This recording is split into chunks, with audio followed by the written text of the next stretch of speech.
কবি রবীন্দ্রনাথ ঠাকুরের আমলে ফেসবুক থাকলে কবিগুরুর খবরই ছিল।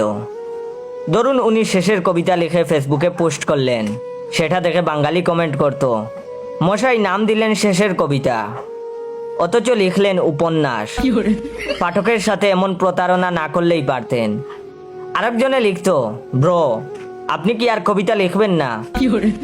অন্যজনে লিখত, গুরু কবিতার লাস্ট লাইন 4টা সেই রকম ছিল, জাস্ট ফাটাইয়া দিছেন।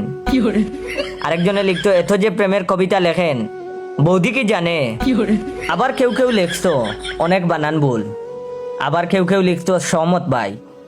কেউ বা লিখত আপনার লেখায় হুমায়ুন আহমেদের ছাপ পাই, এবার কিছু থ্রিলার লিখুন। আবার অনেক পাকনা এসে লিখত ব্রিটিশদের নাইট উপাধি না নিলেও পারতেন। আবার কেউ কেউ লিখত চুল দাড়ি কাটেন না কেন? আবার কেউ কেউ লিখত আপনি যেখানেই যান বাড়ি কিনেন, কারণটা কি বলবেন? এডমি প্লিজ। আবার কেউ কেউ লিখত কমেন্ট পড়তে আসছি।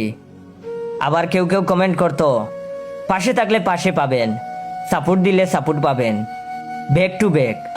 আবার অনেক মেয়ে এসে কমেন্ট করত কাজ করতে চাই।